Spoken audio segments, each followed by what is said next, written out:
Agak kecewa itu moderatornya itu berusaha guyon karena takut tak suruh baca Fathul Wahab. Jadi guyon itu ada dua, guyon yang memang sudah selesai seriusnya. Saya pernah diceritain Mbah Mun, kata Mbah Mun, Kiai maca kitab guyon dikritik, maca kitab kok guyon. Terus kata Mbah Mun membela diri, mergo macane wis iso, melani iso guyon. Nek ra iso wis runtusen sik. Anda baca kitab ndak bisa, itu bisa guyon apa ndak? Ndak bisa, roh kitab wis meriang. Jadi orang guyon itu bukti alim. Tapi ada juga guyon yang menghindari ngomong serius kayak moderator gitu. Jadi ini masalah ya. Terus kecewa saya kedua, saya itu ngira Santri Proso itu katanya terkenal khusuk-khusuk, adabnya bagus. Ternyata ada percontohan yang nggak bagus. Di depan para gus-gusnya guyon. Jadi ini kekecewaan saya yang kedua. Nanti saya lebih kecewa lagi, ternyata yang khataman Fathul Wahab itu tidak paham Fathul Wahab. Itu lebih kecewa, tak bawa sampai mati itu nanti. Itu kecewa itu tak. Nah begini sebagaimana makalah yang saya bikin, karena tadi moderator sudah guyon, saya berusaha ngendikan serius. Karena memang fikih itu harus dikaji secara serius, meskipun dengan pikiran yang ceria, yang riang. Saya itu di Jogja itu lama sekali dan tetap sebagai rujukan, karena saya spesialis sering ngendikan fikih. Saya dulu musyawarah ya, seperti urutan di Pelosok, mulai takrib, mu'in, tapi di sana langsung mahalli. Karena Fathul Wahab gak diajarkan di syawir, di musyawarah. Tapi saya pernah ngaji Mbah Mun Fathul Wahab. Dan beliau sering berpesan, nak kanggo masyarakat ojo wahab repot, nganggo mahalli saja. Mahalli itu kan Surahibin itu yang mensarai minhajud talibin. Ini bukti bahwa saya ini alim betul, bukan guyon ya dari tidak alim betul. Jadi ini bedanya saya dengan moderator. Nanti kalau nggak percaya diuji di sini di depan.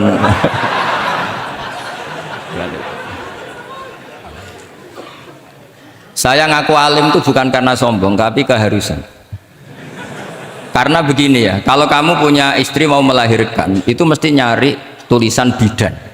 Barokahnya tulisan itu kamu tahu siapa bidan. Kalau kamu gigi sakit pasti cari tulisan dokter gigi. Sekarang kriminal kita adalah yang tahu Wahab tidak menulis ahli Fathul Wahab, ahli Fathul Qorib. Sehingga masyarakat itu susah nyari konsultan ahli fikih. Karena santri Pelosok tidak menulis di rumahnya ahli Fathul Wahab, ahli Fathul Qorib. Lo itu penting supaya orang tahu. Setidaknya kenapa nyuwun sewu banyak, kalau saya boleh agak merovokasi, dan itu bagus, provokasi itu bagus kadang, tapi untuk kebaikan. Kenapa orang-orang lain itu menjadi rujukan? Karena mereka memaklumatkan diri, dengar gelar RC, MA, terus ahli fikih. Tapi kita yang ngaji Wahab, khatam, musyawarah khatam, nggak nulis di rumahnya ahli Fathul Wahab. Setidaknya Anda nulis konsultan kalau ingin mondok ke Pelosok, sehingga orang daerah kamu kalau mau mondok ke Pelosok konsultasi ke kamu. Tapi kita terlalu adab. Padahal awalun nubuwah itu dimulai dari at-tahaddi. At-tahaddi memaklumatkan diri kalau beliau adalah seorang nabi. Jadi kalau kamu boyong harus memaklumatkan diri, saya tidak bakul bako, saya ahli Fathul Wahab. Lah ini khataman Fathul Wahab cerita bako. Wa itu innalillahi wa inna ilaihi raji'un. Ini harus gimana nih mau? Ya Anda harus tersiksa dengan keterwakilan oleh ini.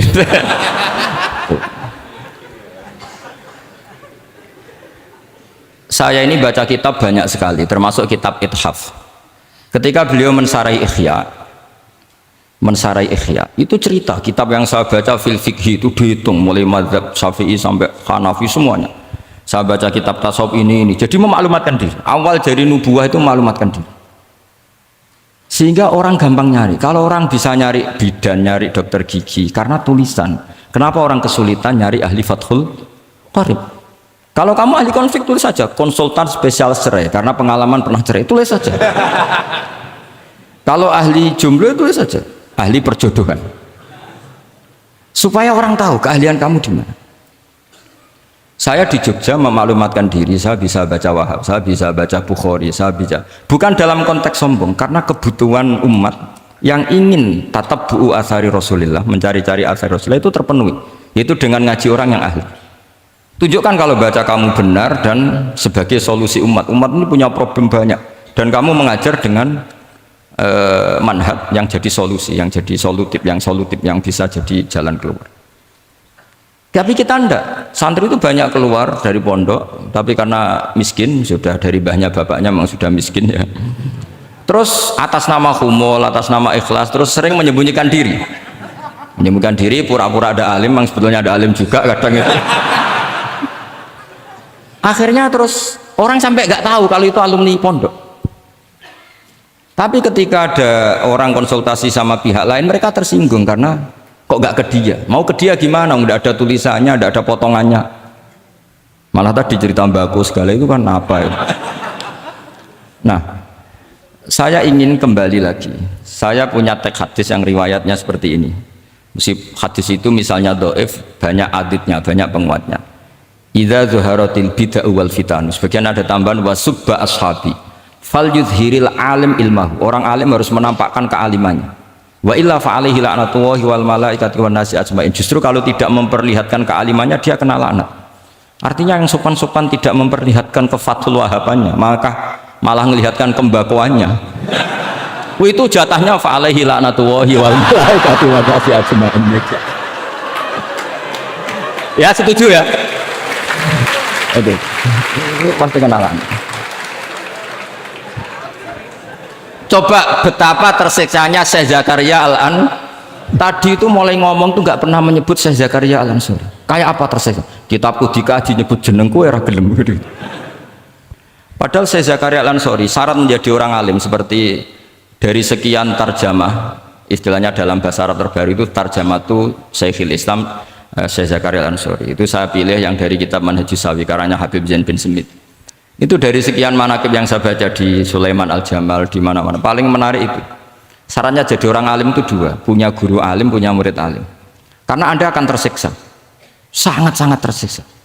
Ngaji sama gurunya takut disuruh baca, gurunya alim, mau ngorek ya meriang muridnya alim.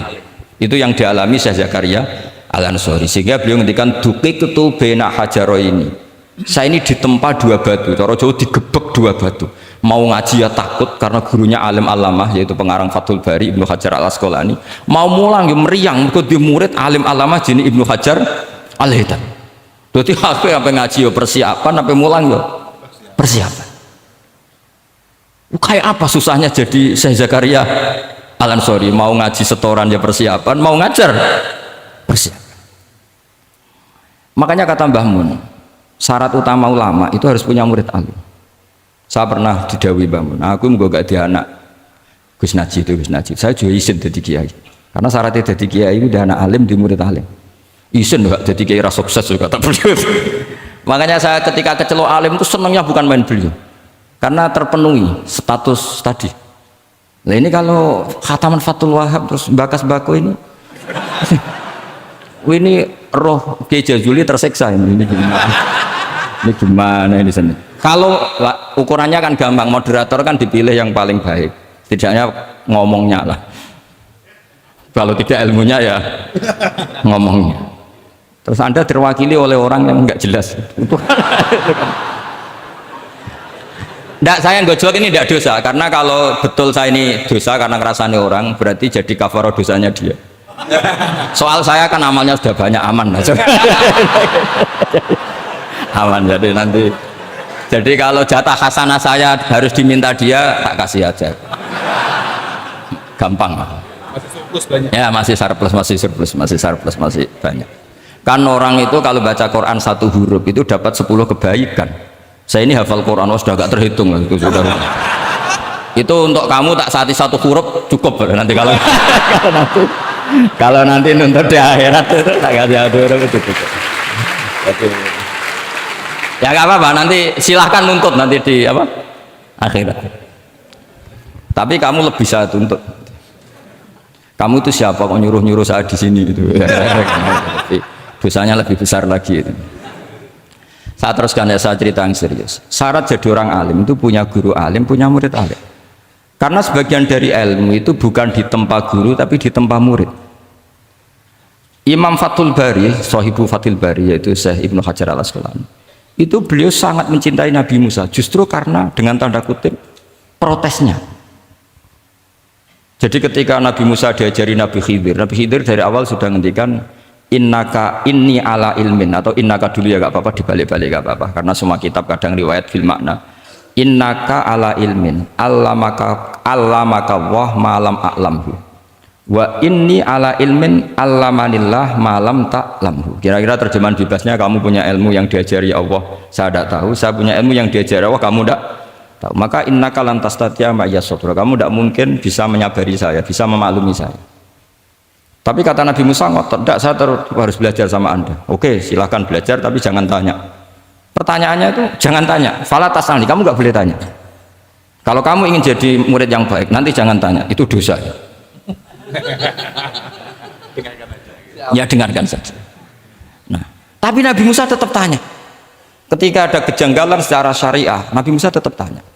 Dan itu oleh kitab-kitab tasawuf dianggap dengan tanda kutip kesalahannya Nabi Musa. Meskipun mimbabi hasanatil abrar sayyatul muqarrabin. Tapi di kitab fikih itu dipuji sundul langit protesnya Nabi Musa. Jadi di kitab tasawuf disalahkan karena kitab tasawuf pemuja tadi ketertaatan pada guru. Kitab fikih enggak.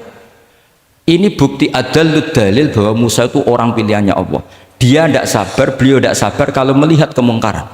Jadi gugatannya Nabi Musa dianggap apa? Sur'atu ghiratihi fillah atau sur'atu ghiratihi fillah. Ada yang baca ghairah, ada yang baca ghirah. Ini karena ngadepi santri Fathul Wahab. Saya terpaksa baca 2 kali. Siji ben ketok alime, nomor loro aku ora iso tak warai nak maca. Karena dalam kiro asap ya mesti gitu, kalau nggak doikin ya dikin. Karena yang satu cara berpikir masdar itu aslul mustaqot, maka nggak perlu kena harokat munasabah. Jadi saro yasiru sairon, tidak perlu siron.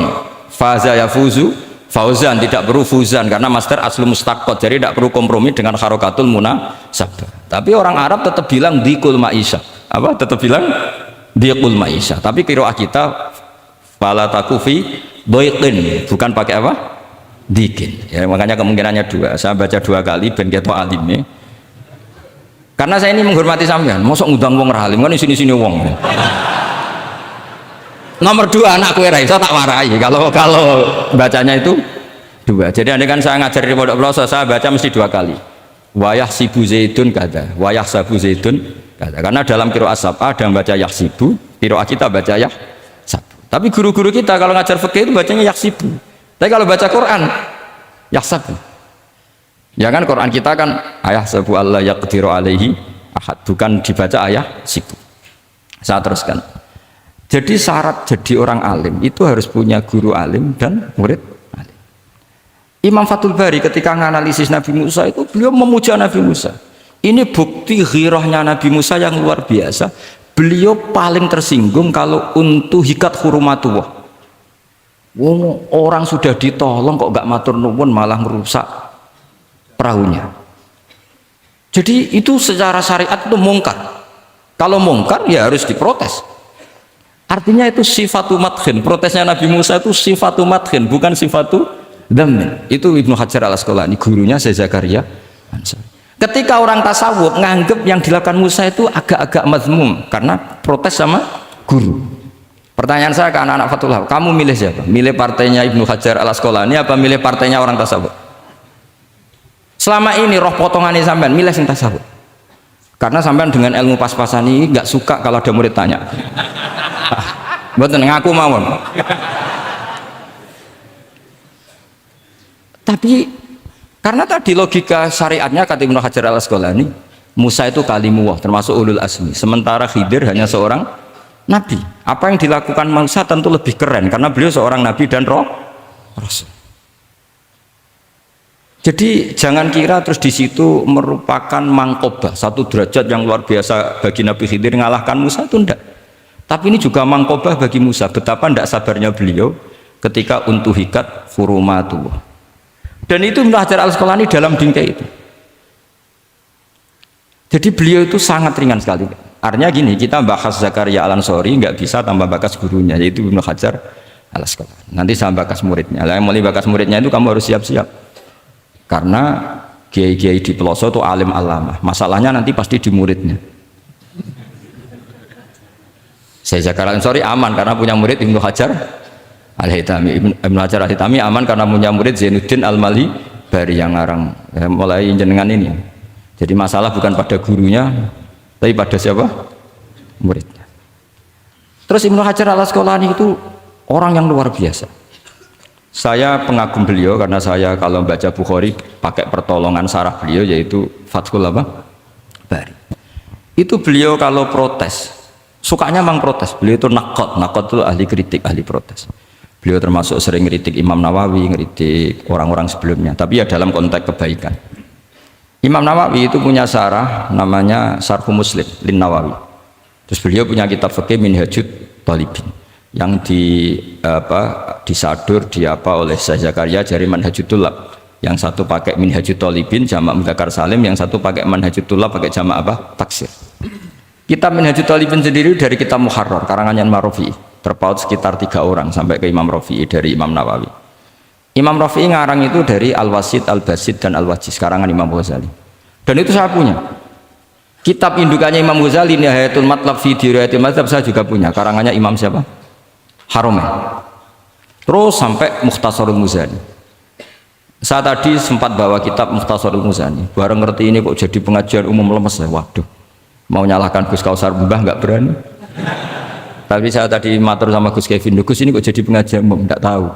Sebenarnya saya ingin anak Wahab saja terus tak marahin terus pulang. Tapi ini di depan orang banyak, kalau marahin kan nggak baik, ya sudah saya tak rileks saja ya. Tak ceritakan bukti keseriusan fikih itu dikarang. Misalnya begini, ini contoh Zakaria Al-Ansori, Syekh Zakaria Al-Ansori ketika dengan tanda kutip sering bilang wa takbiri bidzalik aula min takbiril asli kadan atau a'ammu min takbiril asli kadan. Kenapa ada gugatan takbir? Karena takbir itu apapun hebatnya, karena dikarang seorang manusia itu ada falta, ada keterselipan di situ. Meskipun satu kedipan mata yang beliau salah, ya misalnya begini, definisi sholat ya, kita kan sering dengar sholat itu apa? Umumnya orang kan aqwalun wa af'alun, muftatahatun bitakbir, muftatamatun bitaslim. Pertanyaannya, definisi itu tidak jamek mana? Karena hunaka sholatun la qawla fiha wa la fi'la, yaitu sholatuman ajros sholat bi qalbi. Kalau sholat itu adalah harus ada akwal, yaitu kayak baca Fatihah dan syahadat di tasyahud sani, harus detail, sama nggak boleh nyontohkan kayak tasyahud di tahiyat ula, itu kan hukumnya sunat. Kalau kamu nggak bakul-bakul harus tahu kayak tasyahud di tahiyat saniyah, atau karena yang tasyahud awal sunat. Ada akwal kayak Fatihah, tasyahud fit tahiyatis saniyah. Terus ada af'al. Tapi pertanyaannya, hunaka sholatun la qawla fiha wa la fi'la, yaitu sholatuman ajra sholata bi qalbi. Maka perlu ditambah walau hukman, meskipun akwal dan af'al itu hanya secara hukum. Karena kalau hanya itu tidak jamek manek, kalau dalam bahasa mantek, atau tidak mutorid akis, tidak memasukkan semua fardun min afrodil mu'arraf. Jadi kalau ngetok nang alim mau demi ngergani sampean supaya ketok nak sumber udang ora salah. Mau salahnya ngatur kiai itu ya agak salah, itu agak salah betul. Saya itu juga agak gimana. Besok itu saya diminta Gus Reza, misi sama Gus Reza. Gus Reza itu cucunya Mbah Karim. Mbah Mun dulu ngaji Mbah Karim. Jadi orang kok kayaknya manfaatkan saya sakarepe dhewe gitu, karena saya ini mangkalah tua terus. Padahal saya kalau mau angkuh ya, kalau saya boleh sombong, itu buyut saya ketujuh itu namanya Mbah Soleh bin Asnawi Sepuh, itu gurunya Mbah Soleh Darat. Dan Mbah Soleh Darat gurunya Mbah Hasim. Tapi angkuh kan haram, jadi ya sudahlah pakai tawaduk saja. Sebenarnya kalau saya boleh angkuh, kalau sampai malah lebih bisa angkuh lagi, ketemu di Nabi Adam. lebih foto Nabi. Saya ulang lagi ya. Kalau kamu mengkaji Wahab secara serius, itu kajilah seperti saya ini, bahwa hukum itu harus dibenturkan dengan fardul masalah, dengan pengandian masalah.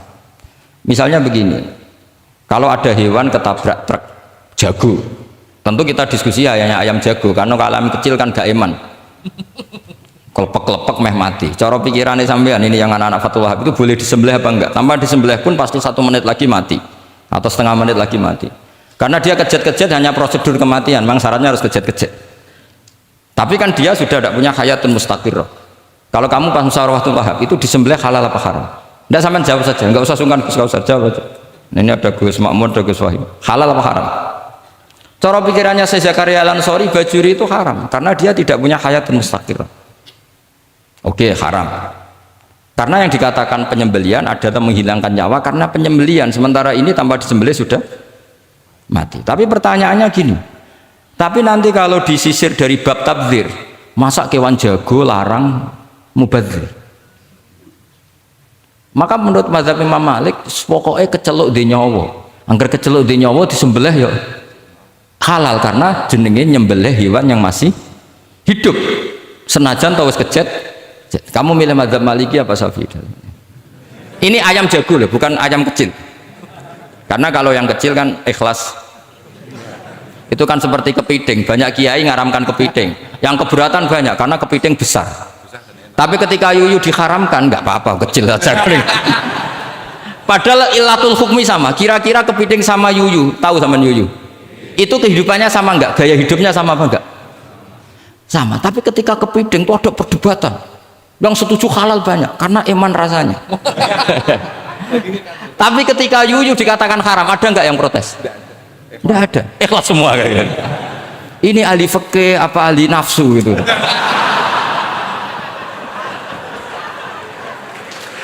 Jadi apa debat itu akhirnya enggak mutu kan?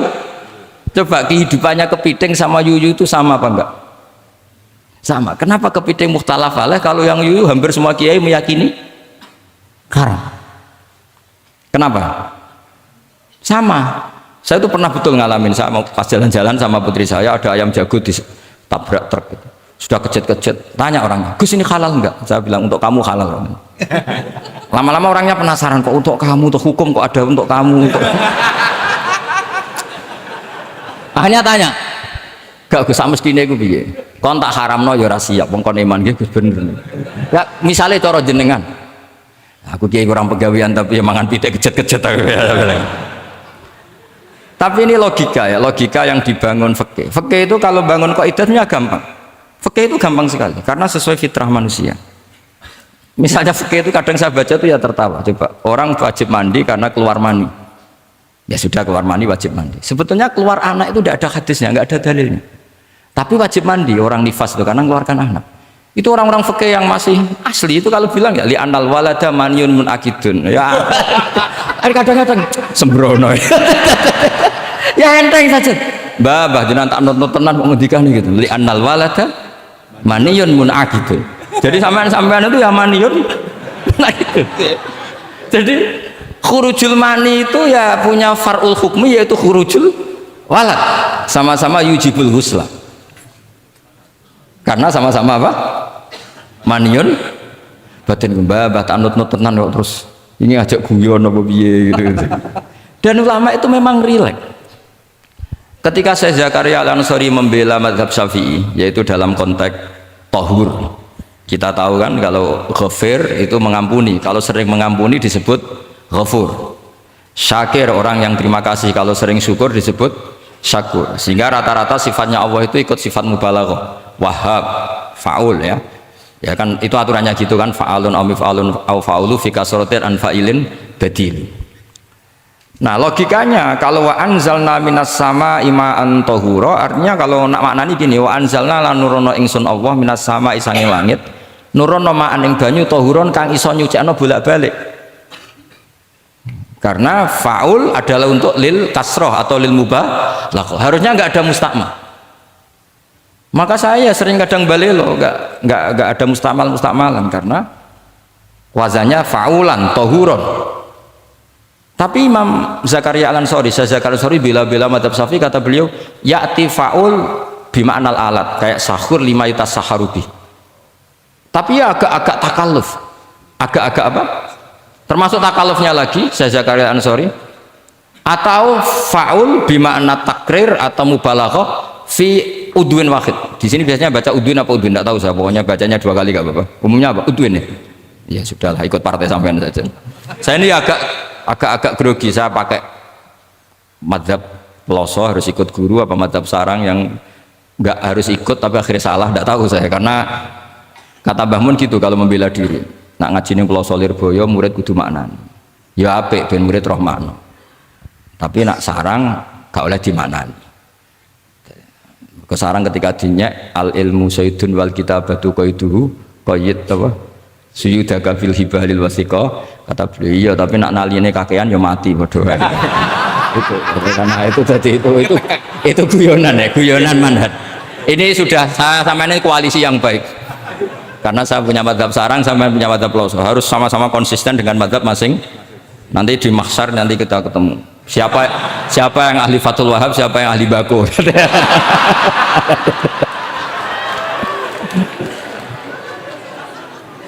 Nah, pikirannya Fathul Wahab kalau sampean khatam betul itu untuk takrir tapi fi udwin wahid, yaitu air yang sudah mensucikan ini misalnya masih bisa mensucikan ini, yang bisa mensucikan asal masih fi udwin wahid. Ya sudah, di situ saja takrirnya atau mubalaghahnya di situ, bukan ke anggota yang lain. Oke, itu meskipun agak, tapi Imam Malik dan semua ulama hampir mengatakan tohur itu ya tetap di kasrotil istimal, artinya ya sudah bisa takrirut tathir. Tapi yang bilang tathir digugat lagi, digugatnya gini, tohur itu mubalaghah dari tohir, bukan dari mutohir. Ini kalau sampean fasul masail, sampean nggak pernah tahu fasul masail sedetail ini, nanti diulang lagi khatamannya. Tohur itu bukan mubalaghah dari tohir, tapi dari mutohir. Padahal bahasan kita tentang tathir, bukan tentang tuhur. Sampean mikir toh?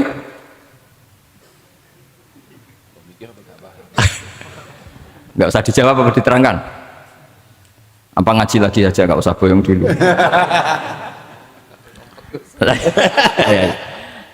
Nah, kemudian akhirnya ulama mulai mikir bahwa lama nalit tohiriyah ilah dengan fungsi tohuriyah, tidak ada gunanya disestatuskan suci kemudian tidak berakibat mensucikan, karena ini air masih murni ma'un mutlaq, kecuali kayak teh kopi berstatus suci tapi tidak mensucikan. Tentu ma'an tohuro di konteks itu adalah tohir mutohir, karena contohnya air mutlak bukan kopi. Berarti meskipun tohur itu dari mubalaghah tohir tapi maknanya mutohir, itu perdebatan. Akhirnya apa? Orang itu menjadi cerdas, terutama di era Ibnu Hajar Al-Haytami, karena beliau ahli fikir, beliau itu cerdasnya Masya Allah. Tapi apapun itu beliau tetap manusia, kecerdasannya kadang berlebihan dalam aturan yang dipatok mazhab Syafi'i, termasuk mensyaratkan Jumatan harus orang 40. Sekarang pertanyaannya gini, sama tak beri pertanyaan, harus bisa jawab, meskipun salah nggak apa-apa, saya butuh jawaban, nggak butuh benar, karena sudah tahu mesti agak salah itu, nggak apa-apa. Ketika ada satu kampung yang orangnya tidak sampai 40 dan mereka ingin Jumatan, menurut kamu itu harus Jumatan, apa boleh Jumatan, apa harus duhur? Apa ya Jumatan ya duhur? Masyarakat gak mau biasanya. Tidak, harus Jumatan, boleh tidak Jumatan, apa harus duhur? Apa nggak perlu ada hukumnya, ben karepmu. Nah, di kitab-kitab I'anatul Thalibin Sayyid Abi Bakar Sato itu beliau ngendikan kamu harus tetap Jumatan meskipun jumlahnya belum 40. Karena apa? Madharat tarkil Jum'ah itu lebih ngeri ketimbang mensyaratkan 40 yang asal usul dalilnya itu tidak jelas. Imam Ahmad bin Hambal kalau ditanya apakah Jumatan harus 40, itu ghadiban sadidan, marah besar. Lam yarid fil adat nasun, kata beliau. Nggak ada dalam adat Jumat dan nas. Imam Syafi'i itu hanya asumsi, biasanya wong 40 mesti ono waline. Tapi potongan-potongan gini meskipun sebanyak ini kan enggak, sampean menjamin enggak kalau ada 200 orang ada walinya ini? Dulu itu 40 orang pasti ada walinya, sekarang buat 1000 enggak ada jaminan ada wali. Dulu itu ada 2 wali, yang satu rokok, dikritik sama yang enggak rokok. Mosok pangeran dikebuli katanya karena Tapi wali rokok ini ahli tauhid. Allah laisa bimakanin katanya. Saya tidak tahu ini. Ini tadi ya kacau. Wali itu kalau sudah debat itu benar mana? Yang satu goslo, wali kok rokokan, pangeran kok dikebuli. Yang satu bilang apa? Allah laisa bimakanin. Terus saya teruskan. Jadi perdebatan di fikih itu sebetulnya semuanya itu rasional. Karena fikih dibangun di bawah qaidatul fikhi, qawaidul fikhi dan usul fikih. Dan semuanya itu muktabas atau multamas atau makhud min Rasulillah sallallahu alaihi wasallam. Sekarang saya beri satu analogi. Pernah ada satu kejadian Rasulullah sallallahu alaihi wasallam menghentikan la yusolliyanna ahadukum illa fi Bani Quraidah. Kamu jangan sholat asar kecuali sampai Bani Quraidah. Kira-kira saya ngomong sama santri, kamu jangan sholat asar kecuali sampai Lirboyo. Sebelum sampai Lirboyo ternyata kadati samsu antagrubah, matahari hampir tenggelam. Fariqun minhum, sebagian dari sahabat milih sholat di tengah perjalanan meskipun itu belum sampai Lirboyo. Alasannya musaro'ah fil waktu supaya tidak kodok. Yang sebagian milih sholat di Lirboyo meskipun ba'da antagrubah samsu, meskipun matahari sudah tenggelam. Ketika dilaporkan ke Rasulullah itu falam ya'nif, ada yang baca falam yu'anif wahidan, tak baca dua kali karena ini nanti bisa jadi debat kusir. Sama bacanya ya'nif apa yu'anif nggak tahu, pokoknya saya baca dua kali. Kalau baca sampai tiga kali yang tiga salah karena memang pilihannya hanya dua. Kalau ada pilihannya tiga tak baca sampai tiga kali. Nabi tidak menyalahkan salah satunya. Yang satu pakai konstitusi yang namanya asar itu ya qabla antagrubas samsu. Yang satu cara berpikir Nabi jelas mansus harus di Bani Quraidah. Sekarang pertanyaannya, kaidah umum tentang, saya ulang lagi, kaidah umum tentang asar itu qabla ghurubis samsi dilawan nas harus di Bani Quraidah, menang mana? Nas sama kaidah umum. Kira-kira kalau kamu ngaji usul fikih